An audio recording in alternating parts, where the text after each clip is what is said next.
Hello everyone, welcome to Zenith Guru. आज हम क्या जानेंगे? Conservation of natural vegetation and wild life, यानी नेचुरल वेजिटेशन को और वाइल्ड लाइफ को हम किस तरीके से कंजर्व कर सकते हैं। तो इनको कंजर्व करना ज़रूरी भी है क्योंकि ये हमारे लाइफ सपोर्ट सिस्टम है, यानी हमारी लाइफ को क्या करते हैं, सपोर्ट भी करते हैं। प्लस ये क्या करते हैं, जो हमारा नेचुरल वेजिटेशन होता है वो हर चीज़ में सपोर्ट करता है। तो जैसे कि हमें पता है कि फॉरेस्ट हमारे लिए क्या होती है, एक वेल्थ होती है। वहाँ से आपको मेडिसिन से लेके हर चीज़ आपको फॉरेस्ट से मिल सकती है। तो प्लांट जो होते हैं साथ में क्या करते हैं, शेल्टर देते हैं किसको, एनिमल्स को। और together they maintain the ecosystem, और साथ में क्या करते हैं, इकोसिस्टम को मेंटेन करते हैं। जैसे कि इकोसिस्टम क्या होता है, हम सारे जितने भी लिविंग ऑर्गेनिजम्स होती हैं, लिविंग बींग्स होती है, वो क्या होती है, इंटरडिपेंडेंट होती है और क्या होती है, इंटर रिलेटेड होती है एक दूसरे के साथ। तो वो इकोसिस्टम में होता है, लाइफ सपोर्टिंग सिस्टम होता है। Changes of climate and the human interference, यानी जो क्लाइमेट का चेंज हो रहा है वो क्यों होता है। क्लाइमेट का चेंज एक तो फैक्टर होता है हमारा ह्यूमन, दूसरा हमारा होता है नेचुरल फैक्टर। ह्यूमन इंटरफेरेंस जो होता है उससे क्या होता है, लॉस ऑफ नेचुरल हैबिटेट्स होते हैं for the plants and animals. अब इसमें से काफ़ी सारी स्पीसीज क्या हो रही है, एक्सटिंक्ट भी हो रही है और इंडेंजर भी हो रही है, and some are worse to extinction. Deforestation, soil erosion, constructional activities, forest fire, tsunami, landslides are the some human and natural factors जिनके वजह से क्या हो रहा है, जो ये एक्सटेंशन हो रहा है रिसोर्सेज का। ठीक है, तो डेफोरेस्टेशन जो होता है ये हमारे ह्यूमन फैक्टर है, यानी ह्यूमन करते हैं, इनको क्या करते हैं, ट्रीज को कट डाउन करते हैं अपने पर्पज़ के लिए, जैसे इंडस्ट्रीज बिल्डिंग के लिए या एग्रीकल्चर पर्पज़ के लिए, कमर्शियल पर्पज़ के लिए। तो हम क्या कर रहे हैं, डेफोरेस्टेशन कर रहे हैं। सॉइल इरोजन हमारा नेचुरल फैक्टर है। कंस्ट्रक्शन एक्टिविटीज़ मतलब हमारा ही पर्पज़ के लिए हो रहा है। फॉरेस्ट फायर ये भी नेचुरल फैक्टर है, लेकिन इसके पीछे ह्यूमन फैक्टर भी आता है, क्योंकि जो फॉरेस्ट फायर है वो क्यों हो रही है, क्योंकि जो ग्रीन हाउस गैस मतलब जो ग्रीन हाउस इफेक्ट है, और अगर हम बात करते हैं कार्बन डाइऑक्साइड जो वो ज़्यादा इंक्रीज हो रही है। क्यों? क्योंकि हम क्या कर रहे हैं, ज़्यादा से ज़्यादा इंडस्ट्रीज़ वगैरह यूज़ कर रहे हैं, इतनी सारी चीज़ें हार्मफुल चीज़ें यूज़ कर रहे हैं, तो उनके वजह से ये सब चीज़ें हो रही है। डिसबैलेंस हो रहा है, ग्लोबल वार्मिंग हो रही है, तो उनके वजह से फॉरेस्ट फायर भी हो रहा है। सुनामी जो है वो हमारा नेचुरल फैक्टर्स है, लैंडस्लाइड हमारे नेचुरल फैक्टर्स है। One of the major concern is the pitching which result in sharp decline in number of particular species.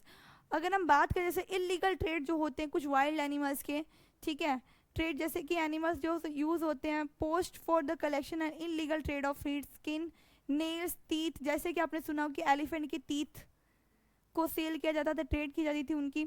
ठीक है, हॉर्न, सींग वगैरह का जो होते थे उनके लिए। As well as feathers, feathers का भी सोचो, फेदर्स तो आपने सोचा भी नहीं होगा, लेकिन फेदर्स का भी क्या होता है, इलीगल ट्रेड होता है। Some of these animals are tiger, कुछ एनिमल्स है जैसे कि lion, tiger, elephant, deer, black buck, crocodile, rhinoceros, snow leopard, ostrich, peacock, ये सारे क्या हो रहे हैं, धीरे धीरे एक्सटिंक्ट होने के यानी इंडेंजर होने वाले हैं सारे। मतलब इनकी जो प्रजाति है वो कम हो ही जा रही है। अगर हम देखते हैं क्यों हो रहे हैं, क्योंकि इन्हीं की वजह से इलीगल ट्रेड वगैरह भी हो रहा है। तो अब देखते हैं कुछ कंजर्व करने के लिए कुछ हम क्या कर सकते हैं, इंक्रीज कर सकते हैं अवेयरनेस वगैरह।